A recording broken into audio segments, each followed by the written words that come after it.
55, 58, 50, 60 வயசு ஆள் வந்து ஒரு ஜோசியர் கிட்ட ஜாதகெல்லாம் கொண்டு போய் கை காட்டு போனாங்களா, என் வாழ்க்கை எப்படி இருக்கும், சந்தோஷமா இருப்பேனா, நிம்மதியா இருப்பேனா, பார்த்து சொல்லுங்க அப்படின்னு சொல்லும்போது அந்த ஜோசியன் சொன்னாங்க, முட்டா, உன் கை பார்த்து என்ன பிரயோஜனம், உன்னுடைய புள்ளைங்க ஜாதகத்தை கொண்டு வா, அவங்க சந்தோஷமா இருப்பாங்களா அப்படின்னு சொல்ற பாக்குற, அவங்க சந்தோஷமா நிம்மதியா இருந்தாதான் நீ சந்தோஷமா இருப்ப.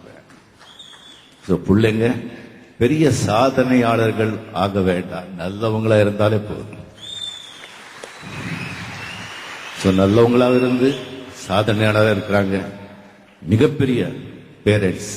கங்கை அமரன் அவர்கள், எஸ்பிபி அவர்கள், இளையராஜா அவர்களுக்கு என்னுடைய மனமார்ந்த பாராட்டு.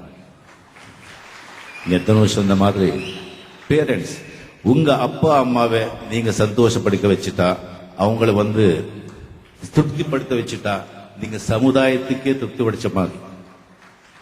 83 எங்க அப்பா, நான் ஒரு 80 நீங்க வந்துதான் ஆகணும் அப்படின்னு சொல்லி பெங்களூர்ல இருந்து கொண்டு வந்து ஒரு கார் வச்சு 2 சர்வெண்ட்ஸ் வச்சு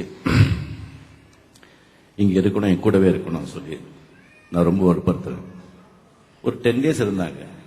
இல்லப்பா நான் வேண்டாம், நான் பெங்களூருக்கே போயிடுறேன். இல்லப்பா என்ன வேணும் உங்களுக்கு, என்ன கம்மி இருக்கு சொல்லும்போது, என் ஃப்ரெண்ட்ஸுங்க இங்க இல்லை சொன்னாங்க. வாழ்க்கையில குரு எவ்வளவு முக்கியமோ நண்பனும் அவ்வளவு முக்கியம். வாழ்க்கையில வெற்றி பெறணும்னு சொன்னா select your friends. Friends are very very important. More then உங்க வாழ்க்கை துணைவை விட உங்க ஃப்ரெண்ட்ஸ் ரொம்ப இம்பார்ட்டன்ட். ஃப்ரெண்ட்ஸை செலக்ட் பண்ணுங்க.